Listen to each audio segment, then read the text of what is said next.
반갑습니다.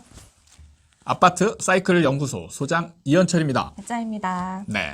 소장님, 이번에 네. 투표 결과 보셨어요? 뭐요? 미국 대선이요. 무슨 미국 왜 이렇게 보셔야죠. 왜 이렇게 이게 미국 대선 결과에 사람들이 주목할까요? 저희는 어찌됐든 미국 대통령이 누구 되느냐에 따라서 약간 네. 조금 달라지잖아요. 우리나라의 그런 것들이. 네, 그런 것도 있죠. 네, 그러니까 사람들이 다 궁금해하고 관심 있어 하는 것 같아요. 그래도 이번 사실 옛날에 오바마 될 때 네. 클린턴 대통령 될 때 우리가 밤새서 그거를 지켜보고 그러진 않았었거든요. 그랬던 것 같긴 해요. 그냥 누가 됐다더라 이렇게 하지 이거 투표 결과를 생중계하면서 막 보진 않았던 것 같긴 해요. 사실 이번에는 이제 트럼프의 영향이 굉장히 컸다라고 봐지긴 해요. 트럼프가 워낙 이제 행동인들이 네. 굉장히 상식선에서 벗어나는 네. 이 행동들을 너무 많이 해서 이제 사람들이 이걸 극단적으로 좋아하는 사람과 네. 이걸 극단적으로 싫어하는 사람 이게 이제 지지층과 반대층이 이제 극명하게 갈리는 현상이 벌어지면서 이게 미국만의 문제가 아니고 네. 전 세계의 문제가 되는 상황까지 벌어진 것이죠. 그래서 그렇군요. 이제 미국 대선의 결과가 우리나라에 이제 미칠 영향이나 이런 거를 네. 이제 일반인들도 고민하는 상황이 와버린 거예요. 맞아요. 네. 근데 트럼프가 아닌 바이든이 됐잖아요. 그렇죠. 바이든의 영향 얼마나 미칠지 궁금해지는데 소장님은 알고 계시죠? 그걸 어떻게 알아야 돼요? 소장님 아셔야 돼요. 지금 얼마나 궁금해하시는 분들이 많은데 지금 예. 생각해 보세요. 저희 투자자 예. 어떤 입장을 취해야 될까요? 사실 이제 검토해야 될 부분이 네. 바이든의 경제 정책 네네. 이 어떻게 나올 것이냐 이런 부분들을 이제 유심히 봐야 되는 측면이 있죠. 네. 근데 다들 이제 바이든이 정권을 잡으면 예상하는 측면이 이제 재정을 많이 확대해서 네. 이제 돈을 풀 것이다라는 예상을 하고 있어요. 네. 그래서 돈이 풀리면 이제 어떻게 될 것인가를 많이 연구를 하는 것이죠. 네. 그래서 주식 같은 경우나 뭐 이런 경우는 돈이 풀림으로 인해서 앞으로 주식이 좀 상승할 가능성이 많다라고 보는 분들이 꽤 많은 것 같아요. 실제로 주식도 많이 올랐어요. 근데. 네, 실제로 이제 지금 바이든이 되면서 바이든 관련, 네네. 바이든의 경제 정책 말고 또 주된 이제 정책의 포커스가 네. 친환경이죠. 맞아요, 맞아요. 협약에 지금 트럼프는 탈퇴를 했었죠. 맞아요. 그래서 우리는 기후 협약을 지키지 않겠다라고 했는데 이제 바이든은 다시 들어가서 네. 우리는 이제 탄소 배출도 줄이고 이렇게 노력할 것이다. 그러면 이제 이게 미국만의 이제 상황은 아닌 거죠. 그럼 우리나라도 탄소 배출을 이제 앞으로 줄이는 정책들이 나와야 되고, 그럼 이런 관련주들이 이제 또 뜰 테고, 뭐 이런 맞아요. 것들이 이제 영향을 줄 것이다 이렇게 보고 있는 거죠. 네. 그럼 이제 사실 이제 우리가 해야 될 거는 부동산이죠. 맞아요. 네, 부동산에 기대됩니다. 바이든이 얼마만큼 영향을 줄 것인가, 네. 이제 이거를 판단을 해봐야 되는데, 저 같은 경우는 네. 사실 다른 많은 전문가들과 가격에 영향을 주는 요인을 좀 많이 다르게 보고 있잖아요. 네네. 네, 그런 부분에 있어서 좀 차별이 되긴 할 겁니다. 사실 이제 경제 정책을 보면 돈을 많이 풀 것이다. 그럼 이 돈이 많이 풀린 걸 가지고 부동산에 영향을 줄 것이다. 그래서 부동산을 좋게 보는 분들도 있을 거예요. 그래서 아직도 기회는 남아있다 이렇게 말씀하시는 전문가들도 예. 많더라고요. 근데 저 같은 경우는 이 돈은 일차적 요인으로 보지 않거든요. 근본적인 원인으로 보지 않고 있습니다. 그러니까 돈은 먼저 방향이 정해져 있는 거에 영향을 주긴 하지만 네. 방향이 바뀌게 하는 데는 영향을 크게 주지 않는다. 이렇게 보고 있거든요. 네. 그러니까 돈이 많이 풀려 있는 상태에서 지금 집값이 상승하고 있을 때는 이거를 좀 더 크게 하는 효과가 있어요. 부수적인 그렇죠. 원인이라고요? 그런데 만약에 집값이 하락하고 있다. 하락하고 있는데 돈이 많이 풀린다.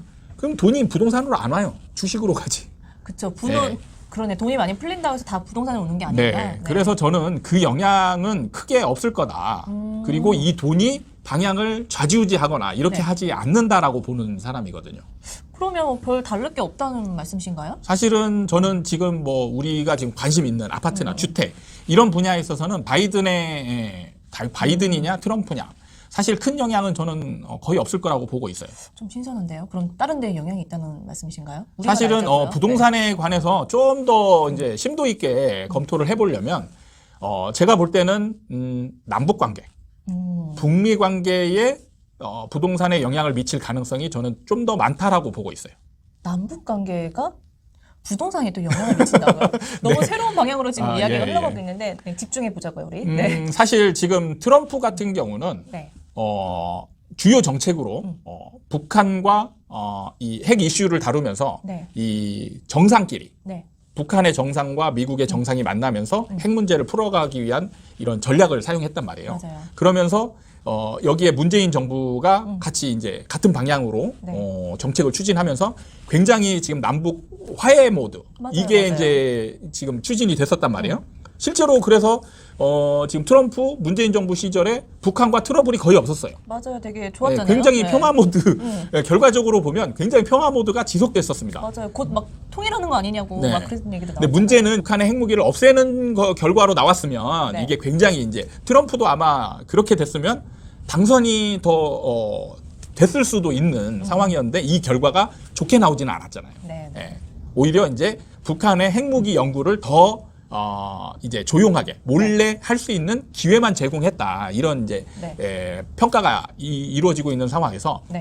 바이든의 이제 북한에 대한 정책은 어떻게 될 것이냐 대부분의 예상하는 게 이제 트럼프식의 상향 그러니까 정상과 정상이 만나서 합의를 하고 이게 이제 밑으로 내려가서 실무진들이 처리를 하는 네. 이런 방식의 탑다운 방식이라고 하죠. 네. 이런 방식의 이제 북미 관계가 형성이 되는 게 아니고 네. 바이든 같은 경우는 실무진들끼리 만나서 네. 실질적인 협약들을 이루어지고 네. 그게 이제 만족할 만한 어떤 효과가 나왔을 때 그때 이제 정상들이 뭔가 협의를 할 수 있는 이런 이제 방식을 취하는 정책을 쓸 가능성이 많단 말이에요. 근데 이렇게 됐을 경우에는 사실 협상의 진전이 많이 이루어질 가능성이 많지는 않습니다. 솔직히 트럼프도 그렇게 협상이 막 진전되진 않았지만 그래도 정상들끼리 만난다는 그런 네. 상징적인 게 있어서 약간 그렇죠. 그러니까 그랬잖아요. 정상들이 만났을 때에는 뭔가 파격적인 결과가 나오지 않을까 이런 기대를 했었던 거고 근데 실무진들끼리 만났을 때에는 이게 파격적인 결과가 나오기는 힘들죠. 그렇죠. 그러면은 미국은 원칙적인 네. 이런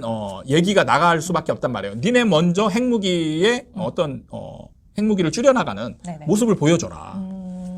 이런 걸 요구할 수 있고 북한은 북한 나름대로 우리가 핵무기 줄였다가 니네가 나중에 공격하면 어떻게 할 거야. 우리도 니네를 믿을 수 없다. 대신 니네가 먼저 정전협정, 종전선언을 하고 네. 우리의 안전을 보장한 다음에 우리가 후차적으로 핵무기를 줄이겠다. 이런 주장을 서로 반복할 가능성이 굉장히 높다는 얘기죠. 약간의 대립 구도가 되는 것 같은데요. 네, 그럴 가능성이 많습니다. 그렇게 되면 문제가 뭐냐면 이제 내가 힘의 우위에 있다라는 걸 이제 서로 과시하고자 하는 네네. 행동들이 나타날 수 있다라는 거예요. 네. 그게 이제 뭘로 이어지냐? 미국 같은 경우는 이 남한과 네. 이제 연합훈련 있잖아요. 네. 이거를 그동안에 트럼프의 때는 자제했거든요. 네네. 그럼 이거를 좀 더 자주 할 가능성이 생기는 거고요. 네. 북한 입장에서는 그동안에 자제해왔던 네.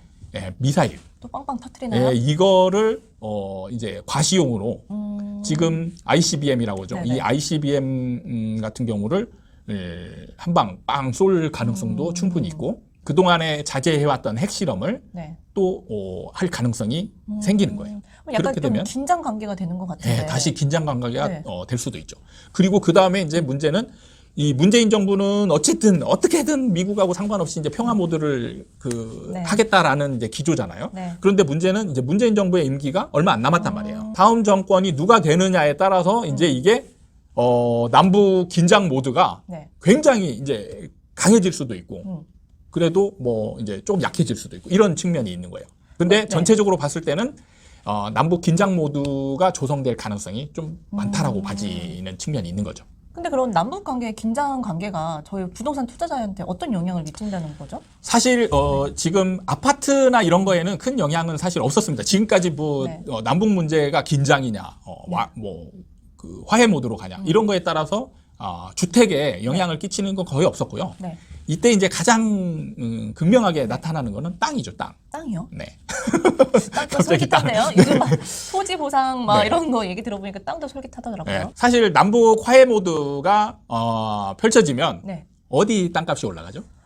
저기 위에 파주 그쪽 있잖아요. 그렇죠. 네, 그쪽 네. 들썩들썩하지 않을까요? 이 남한의 최북단, 네. 연천, 파주, 네. 뭐 이런 쪽이 이제 강원도 북단 이런 쪽의 땅값이 들썩들썩하죠. 네네. 그리고 긴장 모드가 되면 이 땅값들이 이 들썩들썩했던 게 싹 가라앉는단 말이에요. 네. 그런데 그럼 제가 질문을 하나 드릴게요. 네. 만약에 네. 우리나라가 통일이 된다고 하면 이 파주 연천의 땅값은 어떻게 될까요? 급등하지 않을까요? 왠지 또 기회인 것 같은 또 설계편이 예. 또 팔랑팔랑 되네요. 자, 이게 그러니까 잘 분석을 잘 해야 되는데, 네. 그러니까 사람들은 그냥 고민을 많이 하지 않고 그냥 그렇게 보는 경향이 많단 말이에요. 좀 했어요. 고민 좀 했어요, 저. 실제로 지금 왜 화해 모드가 되면 연천, 파주 이쪽이 집값이 올라가는지에 대해서 잘 이해를 해야 됩니다. 통일이 되면 개발이 되는 데가 어디일까요? 저 북한이랑 가까운 그쪽이니까 그렇게 들썩들썩 하는 거예요, 소장님. 그러니까 이게 문제가 그거예요. 통일이 되면 네. 그쪽이 개발되는 게 아니에요. 통일이 되면 평양, 개성 이런 데를 개발을 하겠죠. 통일이 되면 우리나라의 그 건설사들이 대구 북한으로 가가지고 네. 거기에 있는 도시들을 개발을 하겠죠. 산업단지. 그렇네. 그 북한의 그 평양이나 이런 그 넓은 도시들을 땅, 북한 땅에 개발할 때가 천지예요. 그게 이제 어마어마하게 걔네들 쪽으로 집중이 되고 네. 이 비무장지대 근처는 아예 쳐다보지 않을 가능성이 높아요. 오히려. 길목이 되는 거거든요, 가는. 네, 거기에는 그냥 길만 하나 그냥 나는 정도지. 사실 여기는 이제 차라리 진짜 통일이 되면 네. 이거는 쳐다보지도 않을 가능성이 많아요. 그런데 왜 통일 모드가 진행이 되면 이쪽 땅이 근처 이게 들썩이냐? 네. 사실은 통일되는 게 쉽지가 않은 거죠. 그걸 알고 있는 건가, 그런 사람들도? 그냥 막연한 게 좀 있죠. 근데 막연한데 왜 거기 땅값이 올라요? 통일이 되긴 하지만 심리적으로는 그 기대가 있기 때문에 사람들이 지금 똑같이 얘기하셨잖아요. 통일 모드가 정이 되고 통일이 된다면 지금 기준으로 사람들은 지금 기준으로 통일이 완전히 됐다라는 상태로 상상을 하는 게 아니고 네. 통일이 된 거를 지금 기준으로 생각하는 거예요. 이미 분리된 상황에서. 그러면은 가장 북쪽, 네. 예, 가장 북쪽이 뭔가 개발 가능성이 있지 가까운 않을까 곳. 네. 이렇게 생각하는 거죠. 그냥 현재 상태로 생각하는 거예요. 왜 생각을 왜 확정시키지 못하는 걸까요, 진짜? 네. 그렇기 때문에 이걸 잘 이용을 하면 돈이 네. 되는 겁니다. 그럼 우리만 알고 있어야 되는 거 아니에요, 소장님, 이거? 저는 그렇죠. 그래도 여러분들한테 잘 알려드려야 되죠. 네. 이게 통일이 무드가 형성이 되면 네. 많은 사람들이 이 남한의 최북단에 투자를 하게 되고 네. 많은 사람들이 투자를 함으로 인해서 가격이 올라가죠. 네. 그러면 이거를 잘 네. 이용해 보는 거죠. 통일은 사실상 현실적으로는 굉장히 어렵습니다. 네. 그러면 이 땅값이 가장 높은 시점이 언제일까요? 가장 높은 시간. 곧 통일할 것 같다. 그렇죠. 이런 뉴스가 빵빵 터질 때 아닐까요? 맞습니다. 그러니까 실제로 분위기가 가장 좋을 때가 가장 가격이 높은 거고 네. 그럼 가장 가격이 낮은 시점은 언제일까요? 마트 가서 쟁여놓고 약간 이제 전쟁이 막 네. 날 것 같은 분위기 있잖아요. 네네. 이럴 때가 그때 여기 땅값이 가장 낮은 시기가 될 거란 말이에요. 그러면 자 이제 땅을 사냐 파냐 네. 이런 걸 판단할 때 지금 거의 다 거꾸로 가고 있는 거예요. 문재인 정부 시절에 막 이제 진짜 통일 무드가 막 조성이 되고 있을 때 막 샀잖아요. 네네. 그때 사는 게 아니고 그때 팔아야 되는 거예요. 약간의 그 남북한 관계가 사이클을 만들어주는 건가요? 그렇죠. 그러니까 이쪽 땅도 사이클이 사실은 여러분들이 거꾸로 가면 되는 거예요. 긴장 모드가 형성이 될 때 그때의 가격은 떨어질 테고 그때 사는 겁니다. 그리고 화해 모드가 과연 조성이 될까 안 될까 판단을 했을 때 누군가는 이거는 남북 문제, 북미 문제는 굉장히 큰 세계적인 이슈란 말이에요. 네. 우리나라의 정상, 네. 대통령도 항상 정책에 있어서 가장 주안점을 둬야 될 부분이 남북 문제. 네네. 그리고 미국 같은 경우도 외교 안보 분야에 있어서는 네. 북한이 항상 껴있단 말이에요. 그러니까 계속 지속되지 않고 계속 왔다 갔다 그렇죠. 한다는 거죠? 네. 이거를 정책적으로 막 했는데 네. 이게 성공하면 네. 그 기조가 유지가 될 텐데 사실 북미 관계가 성공할 가능성은 별로 없어요. 왜냐하면 북한은 핵무기를 포기하는 순간 그렇죠. 자기의 무기가 없어지는 거죠. 그. 나라가 위태해지는 네. 거거든요. 그러니까 협상 전략으로 쓸 카드를 쥐고 있는 게 네. 좋거든요. 북한 입장에서는. 네. 그래서 핵무기를 쉽게 포기할 가능성이 많지 않아요. 그러면 제재를 가한다고 핵무기를 포기하냐? 그렇죠. 포기하는 순간 위험해지거든요. 북한은. 그래서 핵무기는 어떻게든 쥐고 있으면서 이거를 전략적으로 접근할 가능성이 많단 말이에요. 네. 약간 우리는 부동산 투자자니까 네. 투자자 관점을 보면 약간 정권의 그 성향에 따라서 그 땅을 사고 파는 시기를 좀 나누면 좋겠네요. 그렇죠. 이제 이런 부분을 네. 이제 활용하는 적극적으로 이제 투자에 활용하는 부분이 있을 수도 있습니다. 그러니까 지금 바이든 정부의 노믹스 이걸